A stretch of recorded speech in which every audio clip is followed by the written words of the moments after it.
Assalamualaikum warahmatullahi wabarakatuh. Salam sejahtera untuk kita semua. Baiklah, pada kesempatan kali ini kita akan memberikan video pembelajaran tentang materi kelas 10, yaitu pada semester 2, hukum Newton pada gerak lurus. Yang mana pada video pembelajaran ini saya kasih 3 video pembelajaran. Yang pertama yaitu tentang hukum Newton itu sendiri, kemudian berbagai jenis gaya yang kerja pada hukum Newton, dan yang video pembelajaran yang ketiga yaitu tentang penerapan hukum Newton. Yang mana untuk materi yang pertama yaitu hukum-hukum Newton tentang gerak, yang mana tujuannya adalah menjelaskan hukum-hukum Newton tentang gerak, yang kedua menentukan besaran-besaran fisika dalam hukum Newton, dan yang ketiga adalah menyimpulkan hasil percobaan tentang hukum Newton. Baiklah, sebelum kita masuk ke materi, kita lihat konsep yang kita pelajari tentang hukum Newton ini, yaitu babnya yaitu hukum Newton pada gerak lurus. Kemudian kita bagi menjadi 3 video pembelajaran. Yang pertama adalah hukum-hukum Newton tentang gerak. Kemudian pertemuan berikutnya atau video berikutnya berbagai jenis gaya. Dan video berikutnya yaitu penerapan hukum Newton. Yang mana pada kesempatan kali ini kita fokus ke hukum-hukum Newton tentang gerak. Yang mana akan kita pelajari hukum 1 Newton, hukum 2 Newton, dan hukum 3 Newton. Tapi sebelum kita masuk ke materi ini, kita tahu dulu tentang konsep gerak. Yang mana adalah gerak itu merupakan perubahan kedudukan suatu benda terhadap titik acuan. Jadi gerak itu kita pedomannya adalah titik acuan itu. Yang mana titik acuan sendiri dapat berupa titik awal posisi benda, titik tempat pengamat, atau suatu posisi lain yang dijadikan acuan. Oleh karena gerak tergantung terhadap titik acuan, maka gerak ini bersifat relatif. Kemudian secara sederhana gerak dapat diartikan sebagai perubahan posisi. Ilmu fisika mempelajari tentang gerak dengan memperhatikan aspek penyebabnya disebut dinamika.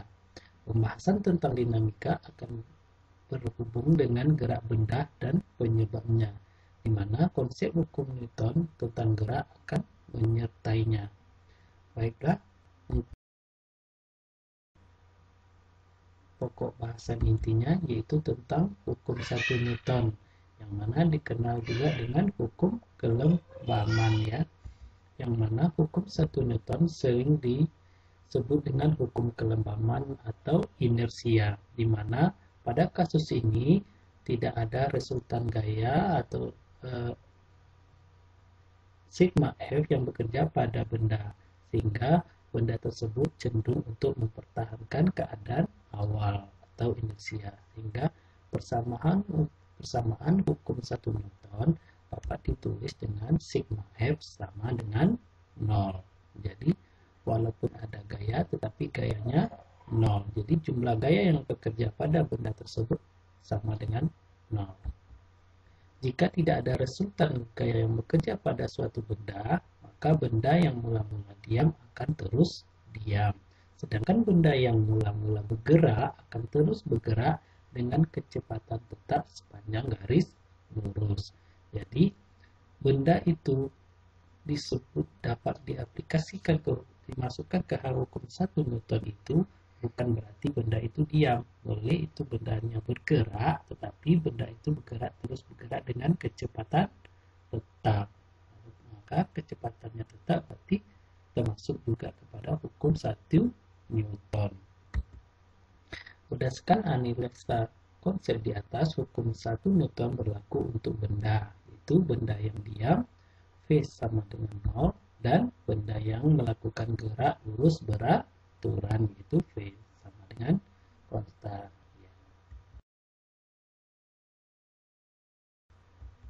Kemudian untuk hukum 2 Newton, suatu benda diberikan gaya atau resultan gaya, yaitu sigma F, maka akan mempengaruhi besar lain dalam fisika, yaitu massa benda M, dan percepatan A yang dialami benda, di mana dari analisa suatu percobaan dapat diperoleh hubungan A berbanding lurus dengan sigma F dan A berbanding lurus dengan 1/n-nya.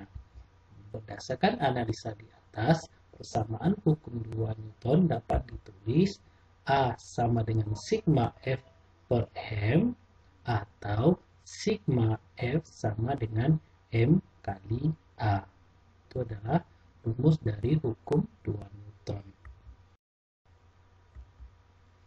Yang mana bunyinya yaitu percepatan A yang dihasilkan oleh resultan gaya atau sigma F yang bekerja pada suatu benda sebanding dengan searah dengan resultan gaya tersebut dan berbanding terbalik dengan massa benda.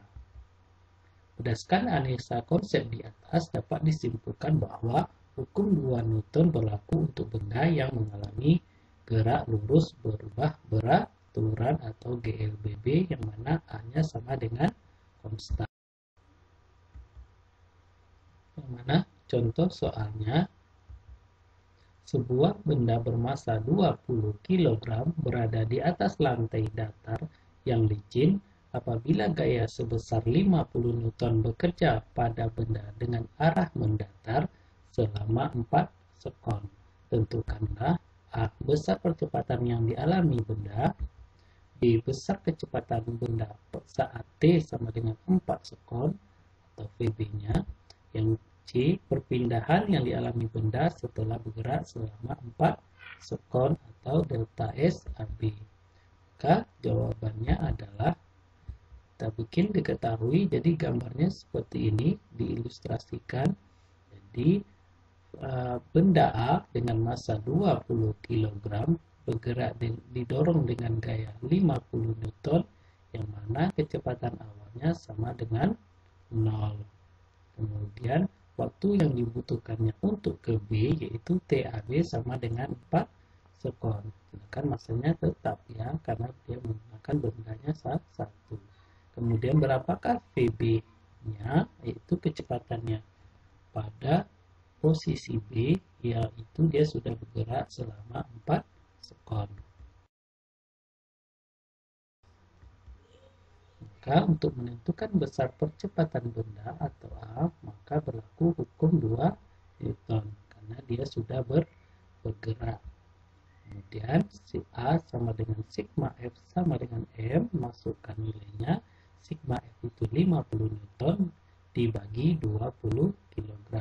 Maka dapatnya 5/2 meter per sekon kuadrat atau sama juga dengan 2,5 meter per sekon kuadrat. Kemudian untuk yang B, menentukan kecepatan benda saat T sama dengan 4 sekon atau VB, karena benda berlaku hukum 2 Newton, maka benda tersebut terjadi GLBB. Maka kita menggunakan salah satu rumus GLBB yaitu VT sama dengan V0 ditambah A kali T. Kemudian kita rubah VB yaitu terakhir literalnya sama dengan VA ditambah A kali T. Kemudian kita masukkan nilainya, VB sama dengan 0 ditambah 5/2 dikali 4. Maka dapatnya adalah kecepatan pada saat posisi B 10 meter per sekon. Kemudian yang C-nya yaitu perpindahan yang dialami benda selama 4 sekon atau delta S AB. Karena benda berlaku hukum 2 Newton, maka benda tersebut terjadi GLBB seperti yang poin B tadi juga. Maka bisa kita gunakan rumus salah satu GLBB yaitu delta S sama dengan V0 dikali T ditambah setengah kali A kali T kuadrat. Kemudian kita rubah ke dalam bentuk ini. Delta S AB sama dengan VB VA ya. VA berarti posisi awal kali T ditambah setengah kali A kali T AB kuadrat. Kemudian masukkan nilainya, delta SAB sama dengan 0 dikali 4 ditambah setengah dikali A-nya 5/2 dikali TAB-nya tadi 4 berarti dikuadratkan. Maka delta SAB sama dengan 0 ditambah 2, 20. maka delta SAB sama dengan 20 meter. Jadi jarak perpindahan yang dialami selama 4 sekund itu adalah 20. Contoh soal yang berikutnya. Sebuah mobil bermassa 2000 kg bergerak lurus dengan kecepatan 272 km per jam. Mobil direm sehingga berhenti setelah menempuh jarak 50 meter dari saat direm. Tentukanlah besar gaya pengereman yang bekerja pada mobil tersebut. Jadi mobilnya yang massa 2000 kg ini bergerak dengan kecepatan direm sehingga berhenti menempuh jarak 20 saat dia direm. Kemudian jawabannya yang diketahui dalam soal ini ilustrasinya untuk lebih pahamnya. Mobilnya 2000 kg bergerak dengan kecepatan pada posisi A 20 meter per sekon. Kemudian dia sudah melakukan pengereman. Setelah direm maka dia berhenti pada posisi B. Maka posisi B ini kecepatannya sama dengan 0. Jadi saat pengereman sampai ke pengereman dari dari titik A sampai dia berhenti di titik B, maka delta SAB-nya 50 meter. Maka sebelum menentukan gaya pengereman, Ananda harus mencari nilai perlambatan, yaitu yang terjadi dialami mobil tersebut dengan menggunakan konsep GLBB yang diperlambat. Maka diperoleh VT kuadrat sama dengan V0 kuadrat ditambah 2 kali A kali delta S. Maka VB kuadrat sama dengan VA kuadrat ditambah 2 kali A kali delta S AB. Maka 0 sama dengan, masukkan nilainya 20 kuadrat ditambah 2 dikali A dikali 50.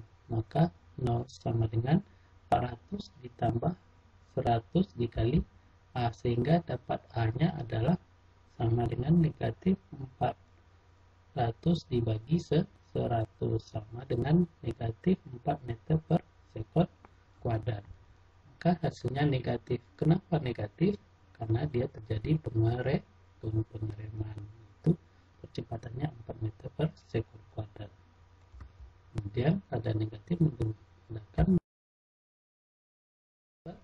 perlambatan. Maka untuk menentukan gaya pengeremannya yaitu F, akibat terjadi perlambatan dan berlaku hukum 2 Newton, maka pada mobil tersebut mengalami gaya pengereman dan dapat ditulis dengan sigma F sama dengan M dikali A. Maka F-nya sama dengan F sama dengan M masanya 2000 kg dikali A, itu perlambatannya tadi 4. Jadi tanda negatifnya nggak usah dimasukkan karena negatif itu tanda untuk bahwa mobil itu mengalami pengereman. Kemudian F-nya sama dengan 4000 Newton, 8000 Newton. Jadi pada mobil tersebut terjadi gaya pengereman sebesar 8000 Newton. Kemudian kita masuk ke hukum 3 Newton. Perhatikan gambar berikut. Jadi pada gambar di sini nampak bahwa ada seseorang menarik pohon dengan menggunakan tali, yang mana F aksennya yang ini, F aksennya menuju ke pohon, sedangkan F-nya yang dari pohon menuju orang tersebut. Maka F aksen adalah gaya tarik pohon terhadap anak, sedangkan F gaya tarik anak terhadap pohon. Maka terjadilah arah yang berbeda, tetapi dia tetap F. Maka di sini terjadilah gaya aksi reaksi. Maka keterangannya seorang anak menarik pohon atau memberikan gaya pada pohon dengan menggunakan seutas tali. Maka itu orang tersebut disebut dengan F aksi. Maka tali tersebut akan memberikan gaya atau F reaksi yang sama besar tetapi berlawanan arah. Maka secara matematisnya ditulis sigma F aksi sama dengan negatif sigma F reaksi. aksi. Maka setiap ada gaya aksi yang bekerja pada suatu benda, maka akan timbul gaya reaksi yang besarnya sama tetapi arahnya berlawanan. Sifat-sifat gaya aksi reaksi adalah sama, besar, terletak dalam satu garis kerja, berlawanan arah, dan bekerja pada dua benda yang berlainan.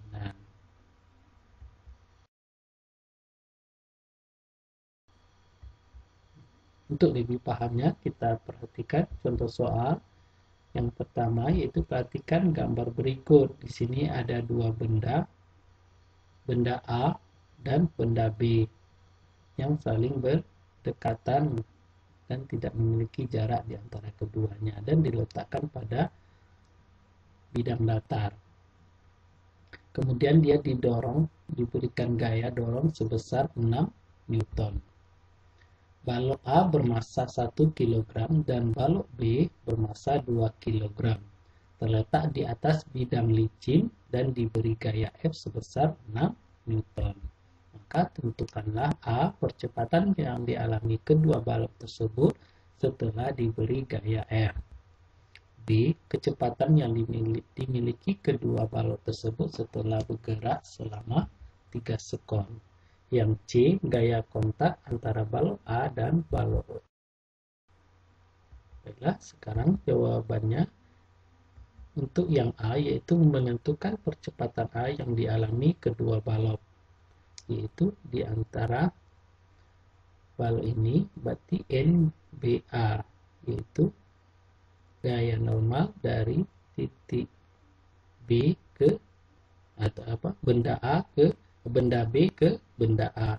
Sedangkan pada benda B ini panahnya ke kanan, maka gaya normal dari benda A ke benda B gayanya ke sini. Jadi untuk menentukannya berlaku hukum 2 Newton karena bendanya bergerak. F sama dengan M kali A, maka F sama dengan MA ditambah MB dikali A. Dimasukkan nilainya 6 sama dengan 1 ditambah 2 itu masanya dikali A, maka A-nya sama dengan 6/3, maka dapat percepatannya adalah 2 meter per sekon kuadrat.